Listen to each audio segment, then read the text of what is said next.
Hey, welcome back to the channel. My name's Justin. So I know what you were thinking when you woke up this morning. You know, Justin keeps reviewing all these electronic drum sets. I'm tired of it. I need him to review the world's largest drumsticks. Well, that's what this video is all about. I'm here for you. Did anyone actually ask for this video? Absolutely not. I'm just making it because I found out I happen to live just a couple of hours away, and I'm taking you along for the ride. Okay, so where exactly are the world's largest drumsticks? Turns out they're in Warren, Ohio. Now, unless you live in this area, you've probably never heard of this city. And the town itself is very much a mixed bag. Parts of it are really nice, and I wouldn't mind living in parts of Warren, Ohio. But there's also very large sections of the city where I wouldn't be surprised to see a crackhead running across the street. And apparently, the world's largest drumsticks are in an alley behind a Burger King. So it might take you a while to find this place because unless you have an eagle eye for it, or if you know that you're supposed to be looking for a Burger King, you could easily drive right past it. I found a parking spot at the local Burger King and made my way past the dumpsters to David Grohl Alley. All right, here's the moment of truth.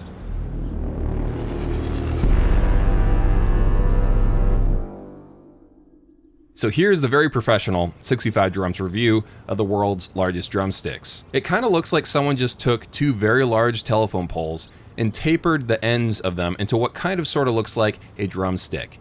They're huge in real life, and they weigh 900 pounds. So I was actually kind of surprised because what I saw when I went there did not match the photos I looked up before coming over to see them. I'm seeing 12 years of wear and tear on pieces of lumber. Here's what they actually used to look like brand new. So as you can see, they painted the tips of the drumsticks white as if they had plastic tips on them, and it seems like they sealed the wood with a gloss finish, the kind that you use on outdoor decks. But rain and snow have erased all of that. It's a little bit unfortunate because as the sticks exist today, they don't look as cool as they used to when they were first made. Unless they're maintained, the sticks will keep looking more and more run down as the years go on. Also, this mount is different than the original exhibit. Maybe this is like a safer mount so they couldn't accidentally fall off of it.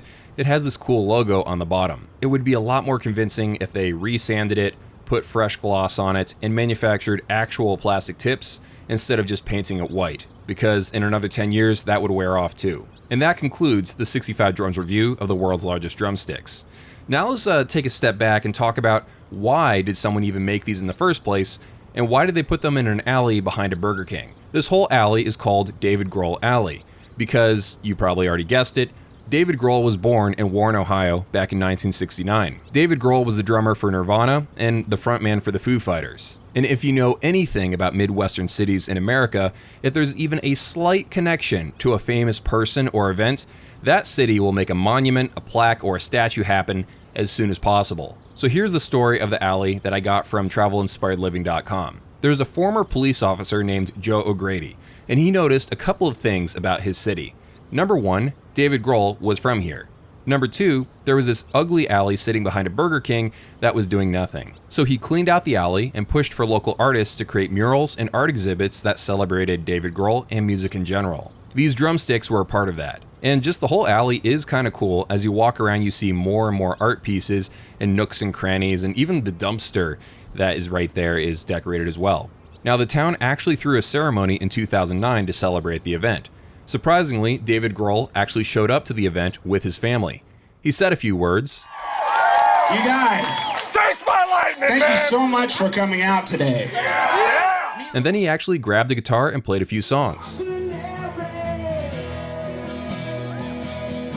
Alright, so at the end of the day, is this whole thing kind of silly? Yes. And because the paint is gone, do these drumsticks now kind of look like something else, which I can't say because I don't want to be demonetized? Also yes. It's really easy to be cynical about tourist traps like this. I'm sure there have been a million Instagram photos spawned from this alley. But what I find more interesting isn't really the telephone poles here that are pretending to be drumsticks. I think it's fascinating that a city took a dirty alley that was known for drug deals and homeless people sleeping there behind a Burger King. They cleaned it out and used the space to create art that celebrates music. I think this is a win. Alright, and that is the end of the video that nobody asked for. Hope you enjoyed it. Okay, so here at the end of the video, I want to give some channel news and some updates on stuff that I'm working on for future videos on the channel. The first thing to point out is that Summer NAMM is about a month away or so. I always try to go to the winter one in California because that's where the really interesting stuff happens.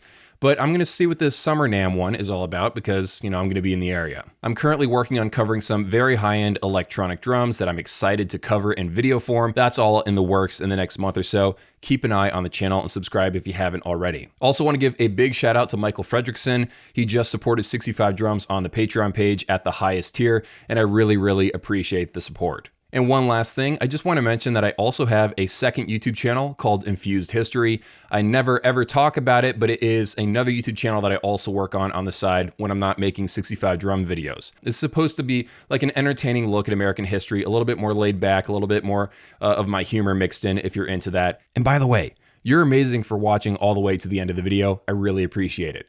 See you guys in a few.